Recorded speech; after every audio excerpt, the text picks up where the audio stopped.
भारत माता की। भारत माता की। भारत माता की।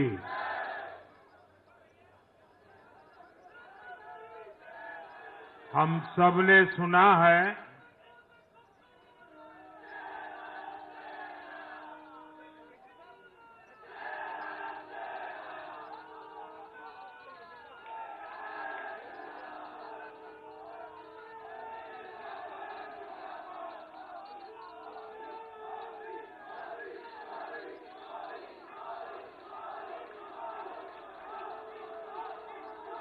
हम सबने सुना है जहां दूध दही का खाना वैसा है अपना हरियाणा।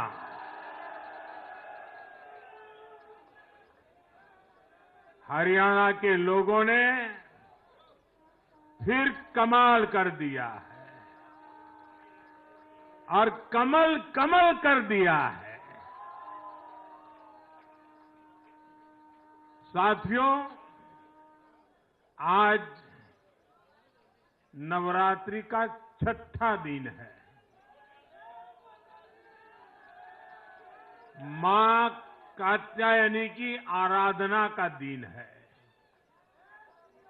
मां कात्यायनी शेर पर विराजमान होकर हाथ में कमल को धारण किए हुए हैं।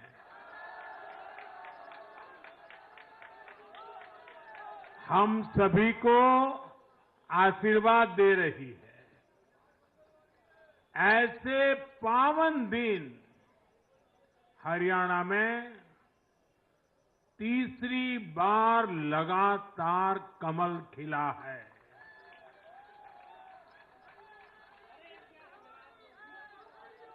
गीता की धरती पर सत्य की जीत हुई है। गीता की धरती पर विकास की जीत हुई है। गीता की धरती पर सुशासन की जीत हुई है। हर जाति, हर वर्ग के लोगों ने हमें वोट दिया है। साथियों, जम्मू कश्मीर में दशकों के इंतजार के बाद आखिरकार शांतिपूर्वक चुनाव हुए। वोटों की गिनती हुई, नतीजे आए। ये भारत के संविधान की जीत है, भारत के लोकतंत्र की जीत है। जम्मू कश्मीर के लोगों ने नेशनल कॉन्फ्रेंस और उनके गठबंधन को ज्यादा सीटें दी है। मैं उन्हें भी शुभकामनाएं देता हूं। वोट प्रतिशत के हिसाब से देखें तो जम्मू कश्मीर में जितनी भी पार्टियां चुनाव लड़ रही थी उसमें वोट शेयर के हिसाब से भाजपा सबसे बड़ी पार्टी बनकर के उभरी है।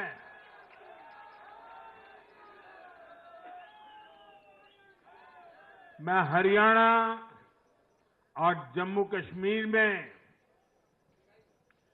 जीत हासिल करने वाले सभी उम्मीदवारों को भी बहुत बहुत बधाई देता हूं। मैं हरियाणा और जम्मू कश्मीर की जनता को भी बहुत बहुत बधाई देता हूं। मैं सभी भाजपा कार्यकर्ताओं को उनके तप और तपस्या के लिए नमन करता हूं।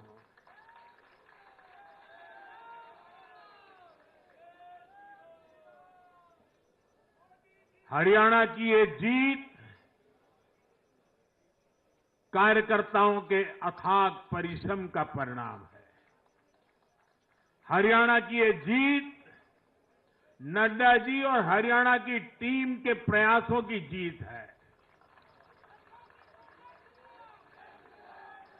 हरियाणा की ये जीत अतिशय नम्र विनम्र ऐसे हमारे मुख्यमंत्री जी के कर्तव्यों की भी जीत है। साथियों, आज हरियाणा में झूठ की गुट्टी पर विकास की गारंटी भारी पड़ी है। हरियाणा की जनता ने नया इतिहास रच दिया है। शायद आप लोगों को पूरी जानकारी नहीं होगी, हरियाणा का गठन 1966 में हुआ था। इतने वर्षों में बड़े बड़े दिग्गजों ने इस राज्य का नेतृत्व किया। शायद हिंदुस्तान में बहुत कम राज्य के नेता ऐसे होते हैं जिनको पूरा हिंदुस्तान जानता है। एक जमाना था हरियाणा के इन दिग्गज नेताओं का नाम पूरे देश में चर्चा में रहता था। हरियाणा में अब तक 13 चुनाव हुए। 13 चुनावों में से 10 चुनावों में हरियाणा के लोगों ने हर 5 साल के बाद सरकार बदली, लेकिन इस बार हरियाणा के लोगों ने जो किया है वो अभूतपूर्व है। वो पहले कभी नहीं हुआ। पहली बार ऐसा हुआ है जब 2 कार्यकाल, पूरे 5-5 साल के 2 कार्यकाल पूरा करने वाली किसी सरकार को हरियाणा में फिर से मौका मिला हो। ये भारतीय जनता पार्टी को तीसरी बार मौका मिला है। यहां के लोगों ने सिर्फ तीसरी बार हमारी सरकार नहीं बनाई, बल्कि हमें सीटें भी ज्यादा दी हैं और वोट शेयर भी ज्यादा दिया है। ऐसा लगता है हरियाणा के लोगों ने छप्पर फाड़ कर वोट दिया है। इस जनादेश की गूंज दूर दूर तक जाएगी।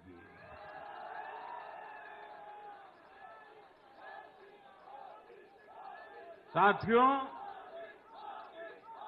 भाजपा दुनिया का सिर्फ सबसे बड़ा दल ही नहीं है, भाजपा सबसे ज्यादा दिलों में भी बसी हुई है। हरियाणा में जनता ने विकास के मुद्दे पर भाजपा की हैट्रिक लगाई। भाजपा ने कांग्रेस के कुशासन से मुक्ति दिलाई। इसलिए गुजरात और मध्य प्रदेश की जनता 2 दशक से भी ज्यादा समय से वहां अपना आशीर्वाद बनाए हुए है। अरुणाचल प्रदेश और गोवा में तीसरी बार भाजपा ने सरकार बनाई है। यूपी और बिहार में कानून का राज स्थापित करने वाली भाजपा एनडीए की सरकार को लोग बार बार मौका दे रहे हैं। असम, त्रिपुरा और उत्तराखंड में लगातार 2 टर्म से भाजपा की सरकार है। जहां जहां भाजपा सरकार बनाती है, वहां की जनता लंबे समय तक भाजपा को समर्थन देती है और दूसरी तरफ कांग्रेस की हालत कैसी है? पिछली बार कब कांग्रेस की किसी सरकार की वापसी हुई है? यानी जो सरकार में थे, कितने साल पहले वो दोबारा आए थे? करीब 13 साल पहले 2011 में असम में उनकी सरकार लौटी थी, बाकी एक भी नहीं लौटी। उसके बाद भी जितने चुनाव हुए, लोगों ने कहीं भी कांग्रेस को सेकंड टर्म नहीं दिया है। आपको जानकर के हैरानी हो जाएगी दोस्तों, देश में कितने ही राज्य हैं जहां कांग्रेस कभी 60 साल पहले वहां थी, कहीं पर 50 साल पहले थी, कहीं पर 40 साल पहले थी, 50-60 साल से वो सत्ता में आई ही नहीं है। एक बार लोगों ने निकाल दिया, कांग्रेस को घुसने नहीं दिया है। देश के ज्यादातर राज्य के लोगों ने कांग्रेस के लिए नो एंट्री का बोर्ड लगा दिया है। पहले कांग्रेस सोचती थी कि वो चाहे काम करे या न करे, लोग तो उसको वोट देंगे ही। लेकिन अब कांग्रेस की पोल खुल चुकी है, उसका डिब्बा गोल हो चुका है। साथियों, कांग्रेस सत्ता को अपना जन्मसिद्ध अधिकार मानती है। सरकार में ना रहने पर कांग्रेस की हालत जल बिन मछली जैसी हो जाती है। इसलिए वो सरकार में आने के बाद देश को, समाज को भी दांव पर लगाने से नहीं हिचकती। आज पूरा देश देख रहा है कि कैसे कांग्रेस हमारे समाज में जाति का जहर फैलाने पर उतर आई है। जो लोग चांदी नहीं, सोने का चम्मच मुंह में लेकर पैदा हुए, जो लोग पीढ़ी दर पीढ़ी 5 स्टार लाइफ जीते आ रहे हैं, वो गरीब को जाति के नाम पर लड़वाना चाहते हैं। हमारे दलित, पिछड़े, आदिवासी समाज को भूलना नहीं है। ये कांग्रेस है जिसने दलितों, पिछड़ों पर सबसे ज्यादा अत्याचार किया है। ये कांग्रेस है जिसने उन्हें इतने दशकों तक रोटी, पानी, मकान से वंचित रखा। ये वो लोग हैं जो 100 साल बाद भी सत्ता मिलने पर कभी किसी दलित, पिछड़े, आदिवासी को प्रधानमंत्री नहीं बनने देंगे। सच्चाई ये है कि कांग्रेस का परिवार दलितों, पिछड़ों, आदिवासियों, इनसे नफरत करता है, उनसे चिढ़ता है। इसलिए आज जब दलित, पिछड़े, आदिवासी शीर्ष स्थान पर जा रहे हैं, तो इनके पेट में चूहे दौड़ने लग जाते हैं। हरियाणा भी इन्होंने दलितों को, ओबीसी को भागीदारी देने से साफ इनकार कर दिया था। उन्होंने दलितों और पिछड़ों को भी अपमानित किया। कांग्रेस के शाही परिवार ने तो डंके की चोट पर कहा कि वो आरक्षण खत्म कर देंगे।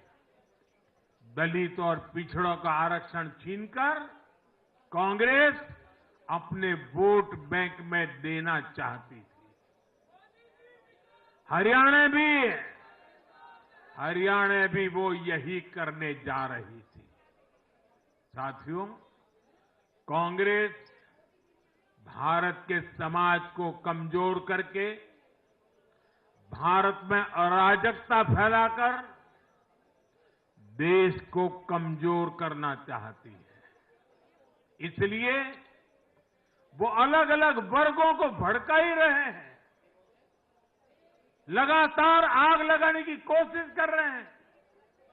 देश ने देखा कि कैसे किसानों को भड़काने का प्रयास हुए, लेकिन हरियाणा के किसानों ने उन्हें करारा जवाब दिया कि वो देश के साथ है, वो भाजपा के साथ है। हमारे दलित, ओबीसी साथियों को भड़काने की कितनी ही कोशिशें हुई, क्या क्या प्रपंच नहीं किए गए, लेकिन इस समाज ने भी इस षड्यंत्र को पहचाना और कहा कि वो देश के साथ है, भाजपा के साथ है।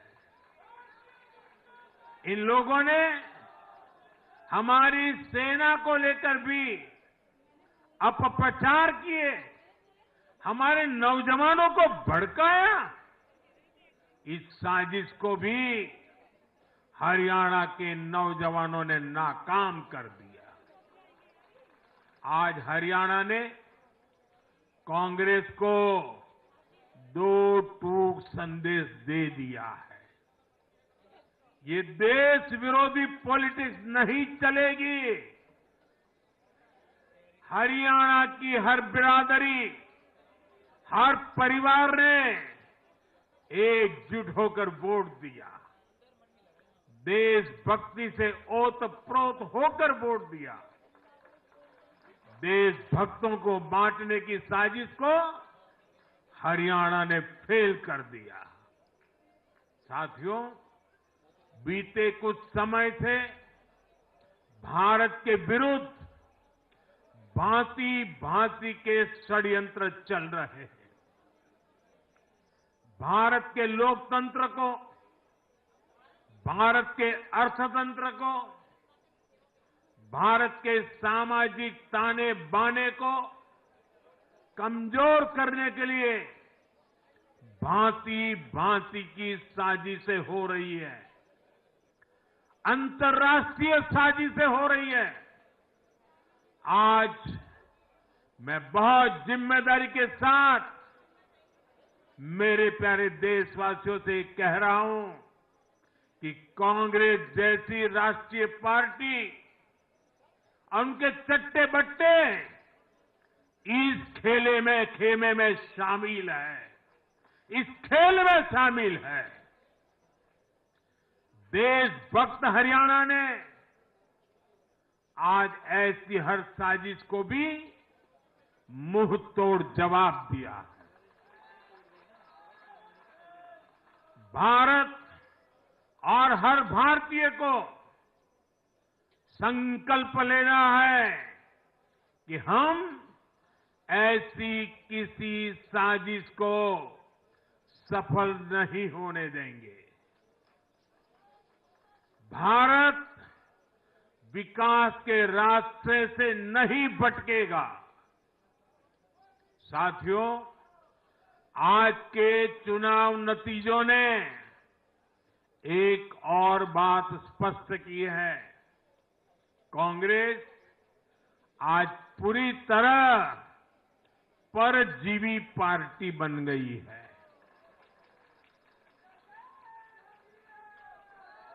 यहां हरियाणा में कांग्रेस परजीवी बनकर किसी के साथ नहीं थी, अकेली थी, तो उसे करारी हार मिली।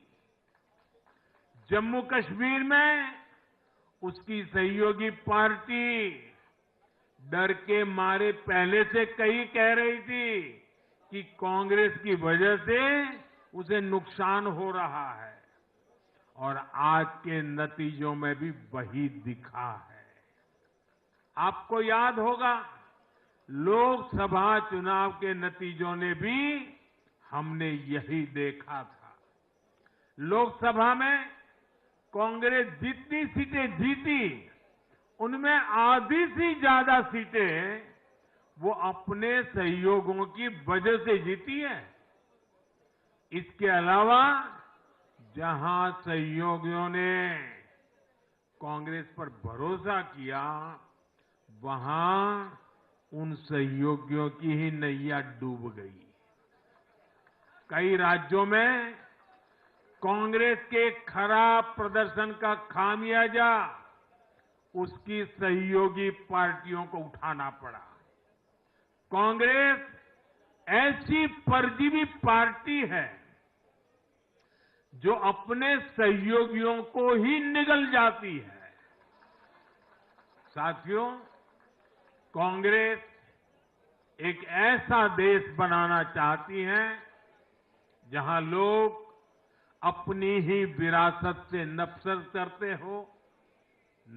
करते हो, अपनी राष्ट्रीय संस्थाओं पर शंका करते हो, जिस पर देशवासी गर्व करते हैं, कांग्रेस उस हर चीज की छवि को धूमिल करना चाहती है।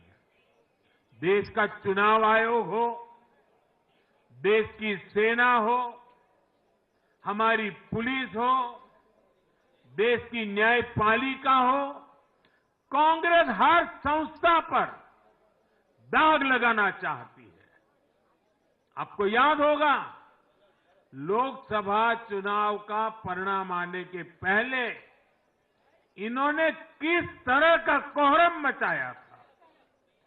चुनाव के दौरान भी ये लोग, इनको सहयोगी दल, इनके अर्बन नक्सल साथी कितनी बार कोर्ट गए, सुप्रीम कोर्ट तक गए।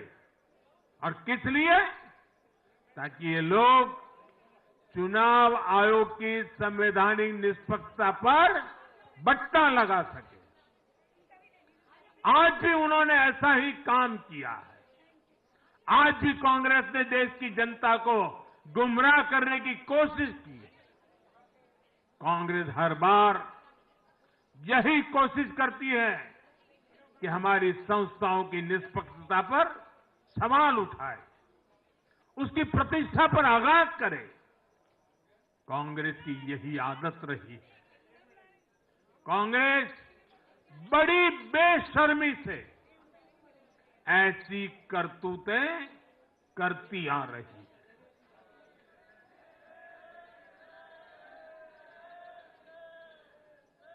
साथियों, जम्मू कश्मीर में इस बार हुआ चुनाव कई मायनों में ऐतिहासिक रहा है। वहां भारत का संविधान पूरी तरह से लागू होने के बाद ये पहला चुनाव था। आजादी के 7 दशक बाद भी अनेक लोगों को वोट डालने का हक नहीं था। उन्होंने भी पहली बार इस चुनाव में अपना वोट डाला है। कुछ लोग कहते थे कि आर्टिकल 370 हटा तो कश्मीर जल जाएगा, लेकिन कश्मीर जला नहीं, कश्मीर और खूबसूरती से खिला है, खिलखिलाया है। जिस तरह लोगों ने बाहर आकर रिकॉर्ड नंबर में वोट डाले, वो हर हिंदुस्तानी के दिल को खुश करने वाला है। हमारा जम्मू कश्मीर कर्फ्यू और अलगाववाद के कालखंड से बाहर निकल रहा है।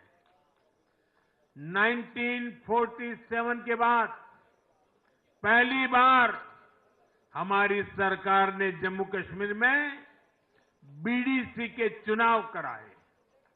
आज पहली बार प्रशासन के हर स्तर पर, फिर चाहे वो विधायक हो, बीडीसी हो, डीडीसी हो, हर स्तर पर अब जनता द्वारा चुने हुए प्रतिनिधि काम करेंगे। हमने जम्मू कश्मीर में संविधान की स्पिरिट और उसकी मर्यादा की पुनः प्रतिष्ठा की है। बाबा साहब आम्बेडकर को इससे बड़ी श्रद्धांजलि क्या होगी।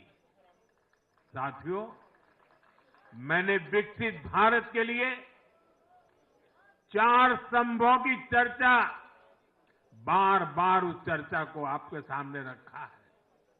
ये 4 स्तंभ किसान, युवा, महिलाएं और गरीब, जम्मू कश्मीर हो या हरियाणा, हम विकास को इन्हीं 4 धाराओं के, 4 स्तंभों के बलबूते पर देश को विकसित भारत बनाने की दिशा में आगे बढ़ रहा है। इनको सशक्त करना ही भाजपा की प्राथमिकता है। हरियाणा के गरीब तो पिछले 10 साल से डबल इंजन की सरकार का काम देख रहे हैं। मुफ्त इलाज की सुविधा